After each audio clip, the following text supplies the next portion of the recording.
जबरदस्त। Energy down. Energy down था? Yes, sir. नहीं, एनर्जी डाउन नहीं करने का है, राइट? एनर्जी अगर डाउन हो गई ना तो हम साइंस नहीं सीख सकते हैं। हमें अप रहना चाहिए, मजबूत रहना चाहिए, Yes, sir. राइट? हम तो छोटे छोटे साइंसदान है ना अब। Yes, sir. जब बड़े साइंसदान बनेंगे ना तो हम बड़े बड़े प्रॉब्लम सॉल्व करेंगे, राइट? तो उसी प्रॉब्लम के बारे में आज हम बात भी करेंगे कि किस तरह प्रॉब्लम हम आगे सॉल्व करने जा रहे हैं, राइट? किस तरीके से सॉल्व करेंगे, स्टेप बाय स्टेप प्रोसेस क्या है, राइट? तो आज का हमारा टॉपिक है एनर्जी क्राइसिस। टुडेस प्लान क्या है? Energy crisis. 1960 और 1970 के बारे में, मतलब जब एनर्जी क्राइसिस आई थी ना, साइंटिस्ट क्या सोच रहे थे कि इस प्रॉब्लम को किस तरह सॉल्व करेंगे, किस तरह सॉल्व करेंगे। इसके बाद एनर्जी कंजर्वेशन। एनर्जी कंजर्वेशन एक इंतहाई इंपॉर्टेंट टॉपिक है। क्या है? इंतहाई इंपॉर्टेंट टॉपिक है, इसके बारे में हम बात करेंगे, राइट? अच्छा, उसके बाद हमारे पास है एनर्जी कंजर्वेशन के बारे में फिर मुख्तलिफ चीजें आ जाती है आगे। अल्टरनेटिव फॉर्म्स ऑफ एनर्जी, यानी कि हमारे पास एक पेट्रोल है, पेट्रोल क्या है? एनर्जी है। डीजल क्या है? एनर्जी है, राइट? गैस क्या है? हमारे पास एनर्जी है, लेकिन वो तो बहुत लिमिटेड किस्म के एनर्जीज है ना, हमारे पास खत्म हो जाती है। इसके बाद हमारे पास अल्टरनेटिव फॉर्म है, गो ग्रीन का कांसेप्ट भी हम पढ़ेंगे आगे इंशाल्लाह। Solar energy, wave energy. Solar energy क्या है? हम किस तरह, एक मिनट आगे डिस्कस कर रहे हैं हम। वेव एनर्जी क्या है, राइट? ये हम कहां से हासिल कर सकते हैं और किस तरह हासिल कर सकते हैं? आया ये हमारे पास यानी कि इतने मिकदार में हम यानी कि प्रोड्यूस करते हैं वेव एनर्जी? अगर नहीं करते तो किस तरह कर सकते हैं, राइट? अच्छा, इसके बाद हमारे पास टाइडल एनर्जी है। टाइडल एनर्जी क्या है, इसके बारे में पढ़ेंगे। इसके बाद जियोथर्मल एनर्जी है, राइट? और साथ साथ हमारे पास विंड एनर्जी। ये क्या है? वाइंड एनर्जी नहीं है, विंड एनर्जी। विंड क्या है? पढ़ो। एक मिनट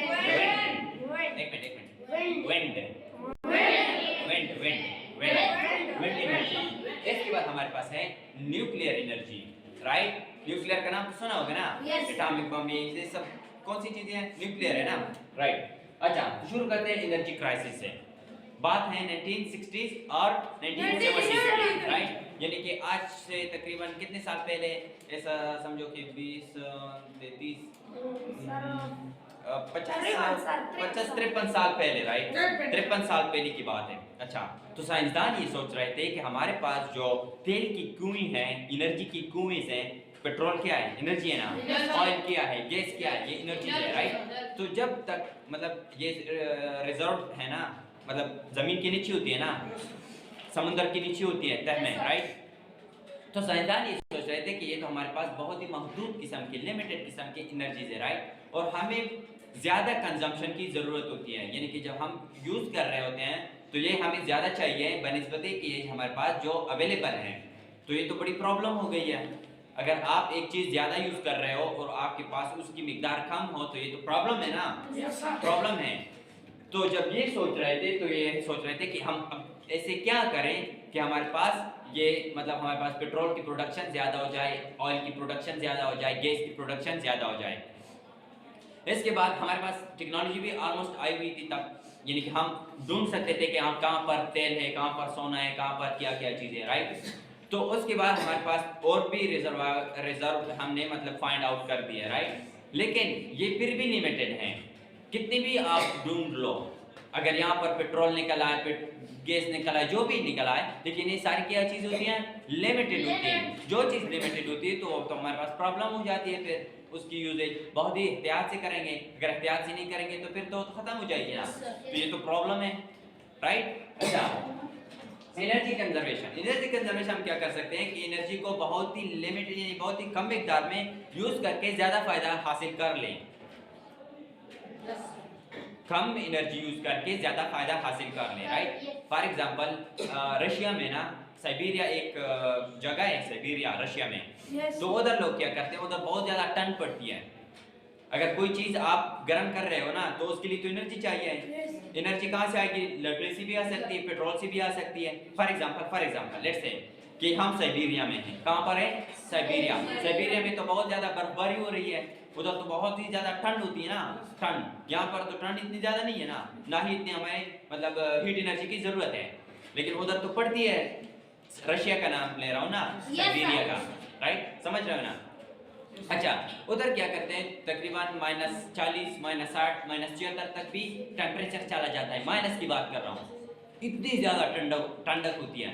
तो फिर वो क्या करते हैं कि जो घर बनाते हैं ना, वो तो लकड़ियों से बनाते हैं। लकड़ियाँ क्या हैं? इंसुलेटर्स, यानी कि वो प्रोडक्ट जो हमारे पास हीट ट्रांसफर नहीं होती है, जिसमें यस मेटल जो है ना, वो कंडक्टर है ना, हीट पास कर रहा होता है, लेकिन इंसुलेटर जो हमारे पास है वो हीट पास नहीं कर रहा होता है। अगर हम एक दफ़ा इस तरीके से कमरे बनाएं ताकि एक दफ़ा हम उसको हीटअप करें तो उसमें हीट बरकरार रहे, तो साइड में ना, ये दीवारों में ना, उन्होंने इंसुलेटर की चीज़ें लगाई होती है, यानी कि कपड़े और इस तरह के मखसूस किस्म के इंसुलेटर जो बहुत ही ज़्यादा बिल्कुल मतलब कंडक्ट ना करे, कोई भी चीज़ कंडक्ट ना करे, मतलब ट्रांसफर ना करें, राइट। तो इस तरह की चीज़ें वो यूज़ करते हैं, तो इसको एनर्जी कंजर्वेशन कहते हैं। दूसरी बात, अगर आपको पता है ना कि जो हमारे पास कार है, कार की शक्ल कुछ यूँ होती है, मोटर इस तरह होती है ना, यस बुलेट ट्रेनों की शक्ल इस तरह होती है, जहाज़ों की शक्ल इस तरह होती है, कुछ आम है ना, यस इस तरह होती है ना। ये क्यों बनाई होती है इस तरह, पता है? ये जब हम ड्राइव कर रहे होते हैं ना, तो एयर फ्रैक्शन, हमारे पास एयर रेजिस्टेंस होती है ना, अगर आप पेट्रोल ज़्यादा ज़ाया करो, मतलब पेट्रोल खर्च करोगे ना, तो उधर तो उसकी भी प्रॉब्लम आती है ना, एयर फ्रैक्शन की। आप आगे जा रहे हो ना, आपको हवा पीछे की तरफ धकेलना शुरू कर देती है, राइट। तो उससे तो बहुत ज़्यादा एनर्जी कंजम्पशन होगी ना।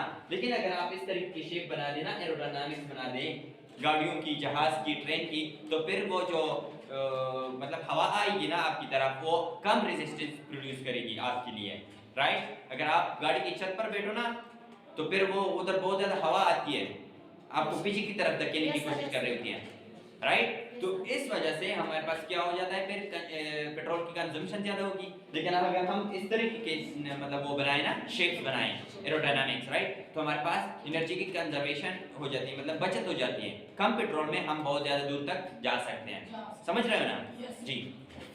अच्छा, इसके बरक्स हमारे पास तो, यानी कि मैंने तो पहले ही बता दिया कि हमारे पास अगर ऑयल भी है, सऊदी अरब में कितनी ज़्यादा कुएं हैं पेट्रोल के, डीजल के, गैस के, राइट। लेकिन वो भी तो लिमिटेड है ना, एक वक्त आएगा जब वो भी खत्म हो जाएंगे। ईरान में कितने ज्यादा पेट्रोल है, राइट। ऐसे कंट्रीज हैं जहां पर पानी महंगा मिल रहा होता है बनिस्बत पेट्रोल के। हमारे पास पेट्रोल महंगा है ना, पानी सस्ता है। अगर आप कुवैत चले जाओ तो उधर पानी मतलब महंगा पड़ेगा आपको, एक बोतल खरीदोगे ना तो उसकी प्राइस ज्यादा होगी बनिस्बत पेट्रोल लेने के, समझ रहे हो ना। उधर पानी मतलब पेट्रोल कसरत है, लेकिन इसका ये मतलब थोड़ी है कि वो अनलिमिटेड है, अनलिमिटेड तो नहीं है ना। अब हमारे पास एक और प्रॉब्लम आती है कि हम गो ग्रीन चले जाएं, गो ग्रीन एक कंसेप्ट है, यानी कि हम ग्लोबल वार्मिंग को कॉम्बैट करें, राइट। ग्लोबल वार्मिंग को खत्म करने की कोशिश करें। ग्लोबल वार्मिंग ये है कि हमारे पास हर साल टेम्परेचर जमीन का बढ़ रहा होता है, 1 या 2% या मतलब सेंटीग्रेड, या फिर 0.5 सेंटीग्रेड, या कुछ इस तरीके से बढ़ रहा होता है, राइट। तो ये भी एक बड़ी प्रॉब्लम है। हम क्या कर सकते हैं, अगर हम पेट्रोल चलाएंगे, इस तरह कार्बन डाइऑक्साइड प्रोड्यूस करेंगे, आलूगी प्रोड्यूस करेंगे, तो मतलब ये जो है हमारे पास क्या बोलते हैं उसको, टेम्परेचर बहुत ज़्यादा बढ़ रहा होता है।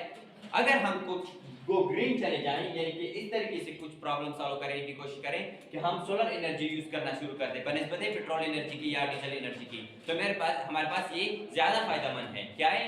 ज्यादा फायदेमंद है। शाबाश, लिविंग ओके।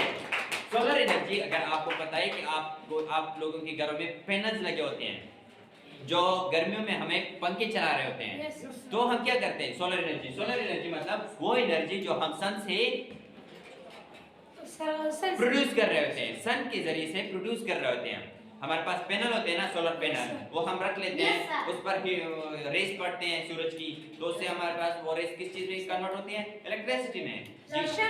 जी शम्सी जी, उर्दू में या पश्तो में हम उसको शम्सी बोलते हैं, लेकिन इंग्लिश में उसको हम क्या बोलेंगे, सोलर पैनल, राइट। और उसकी एनर्जी को हम क्या बोलेंगे, सोलर एनर्जी। हम अगर इसकी प्रोडक्शन ज्यादा कर दे तो ज्यादा फायदे में रहेंगे, क्योंकि हमारे पास अगर यहाँ पर पेट्रोल से जो बिजली बनती है या डीजल से बनती है, तो ये हमारे पास यानी कि अफोर्डेबल नहीं है, बहुत ज्यादा महंगी पड़ जाती है हमारे लिए। ओके, इसके बाद हमारे पास है वेव एनर्जी। समंदर में तो वेव होते हैं ना, समंदर में क्या होते हैं, लहरें होते हैं, उससे भी हम एनर्जी प्रोड्यूस कर सकते हैं। आया, ये एनर्जी हम बहुत ज्यादा मिकदार में यूज करते हैं या प्रोड्यूस करते हैं ना, तो हम ये ज्यादा मिकदार में प्रोड्यूस करते हैं और ना हम यूज करते हैं। लेकिन आप लोग साइंसदान हो, आगे तो रिसर्चर बनोगे, इस पे जरूर काम कर लेना। एनर्जी मुख्तलिफ चीजें हैं, आप मुख्तलिफ चीजों में जा सकते हैं, सोलर एनर्जी में भी जा सकते हैं, वेव एनर्जी में भी जा सकते हैं, टाइडल एनर्जी में भी जा सकते हैं, राइट। लेकिन इस पर भी आप रिसर्च कर सकते हैं कि इस तरह के समंदर में तो बहुत ज्यादा बड़ी बड़ी लहरें होती है ना, तो उसको किस तरह हम एनर्जी मतलब प्रोडक्शन के लिए यूज कर सकते हैं। समझ रहे हो ना? मुश्किल तो नहीं है, आसान है ना? Okay okay. इसके बाद है हमारे पास tidal energy. Tidal enormous amount of waves होती है ना, जो बड़े बड़े वेव्स होती है साहिल समंदर पर। अगर आप किसी साहिल समंदर पे चले जाओ, ऐसी जगह जहां पर समंदर शुरू हो जाता है, तो उधर बहुत बड़ी बड़ी वेव्स आ जाती है, राइट। फ्रांस में भी उन्होंने इस पर बहुत ज्यादा काम किया हुआ है टाइडल एनर्जी पे, राइट। तो उन वेव्स से भी हम क्या कर सकते हैं, एनर्जी प्रोड्यूस कर सकते हैं, इलेक्ट्रिसिटी प्रोड्यूस कर सकते हो। मुख्तलिफ पर्पस के लिए उस इलेक्ट्रिसिटी को फिर हम यूज कर सकते हैं। समझ रहे हो ना? आसान है ना? मुश्किल तो नहीं है, समझ रहे हो ना? माशाल्लाह माशाल्लाह। इसके बाद हमारे पास है geothermal energy. Geothermal energy, thermal का मतलब तो है, समझ रहे हो ना, हीट ऑफ। जियो का मतलब है अर्थ, जियो का क्या मतलब है, अर्थ। हमारे जमीन पर कुछ ऐसी जगह है जहां पर बहुत ज्यादा हीट होती है, बहुत ज्यादा गर्म इलाके होते हैं, बहुत ज्यादा गर्म होते हैं, राइट। तो उस हीट को हम किस तरीके से मतलब मुख्तलिफ चीजों में इस्तेमाल कर सकते हैं, उससे हम एनर्जी प्रोड्यूस कर सकते हैं।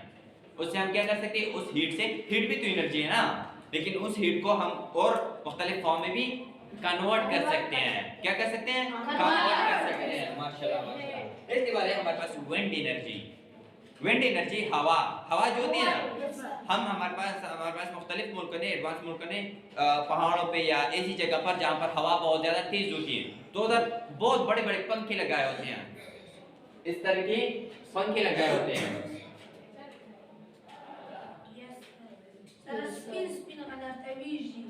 हाँ वही, इस तरह से पंखे लगाए थे। स्टेक आगे सचरा सो कोई तो लगा बरबरी। हाँ anyway तीन वो हो सकते हैं या चार भी हो सकते हैं, डिपेंड करता है ना किस किस्म का है। अच्छा, इसके अंदर जनरेटर लगा होता है। क्या होता है, जनरेटर लगा होता है, टरबाइन। इनके जब वो हवा आती है ना, तो ये पंखे घूम रहे होते हैं, और जब ये पंखे घूम रहे होते हैं ना, तो हमारे पास क्या होता है, बिजली प्रोड्यूस होती है। क्या होती है, बिजली प्रोड्यूस होती है। ये भी एक बहुत अच्छा मतलब हमारे पास सोर्स है बिजली प्रोड्यूस करने का। क्या है, अच्छा सोर्स है, लेकिन इसके लिए विंड की जरूरत होती है, यानी कि तेज हवा की जरूरत पड़ती है। Excuse me. ओके, इसके बाद हमारे पास है न्यूक्लियर एनर्जी। न्यूक्लियर भी एक बहुत ज्यादा एनर्जी हम प्रोड्यूस कर सकते हैं इससे। इसमें अंदर दो प्रोसेसेस होती हैं, fission and fusion. Fission and fusion, ये दो प्रोसेस हैं जो न्यूक्लियर प्लांट्स में अक्सर हो रहे होते हैं। साइंसदान इस पर बहुत ज्यादा काम कर रहे होते हैं। न्यूक्लियर प्लांट्स का नाम तो सुना होगा ना? एक प्रोसेस ये भी है कि एटॉमिक बम बनाते हैं। इसमें न्यूक्लियर प्लांट्स में जो होते हैं ना, बिजली भी प्रोड्यूस करते हैं और इसके साथ मुख्तलिफ चीजें और भी हैं। न्यूक्लियर प्लांट्स बनाना इंतहाई मुश्किल काम है बनिस्बत एटॉमिक बम बनाना। एटॉमिक बम बनाना एक प्रोसेस है, किस चीज का, न्यूक्लियर प्लांट्स का। न्यूक्लियर प्लांट में हम मुख्तलिफ चीजें की प्रोडक्शन करते हैं। इसमें बहुत ज्यादा इलेक्ट्रिसिटी हम प्रोड्यूस कर सकते हैं। क्या कर सकते हैं, प्रोड्यूस कर सकते हैं। समझ रहे हो ना, आसान है ना? अच्छा, इसको थोड़ा रिपीट करते हैं, अगर आप लोगों का कोई क्वेश्चन हो तो आप लोग वो भी कर सकते हैं। अच्छा, हमने क्या पढ़ा एनर्जी क्राइसिस का। 1960 और 1971 में, हमें 1970 में के दरमियान दहाइयों में हमें मतलब ये डर लगा कि हमारे पास एनर्जी जो है ना वो खत्म हो सकती है, यानी कि ऑयल, पेट्रोल, गैसेस वगैरह खत्म हो सकती हैं। बनिस्बत कि हमारे पास एनर्जी भी मतलब टेक्नोलॉजी भी आई थी कि हम इसको किस तरह ढूंढ सकते हैं, राइट।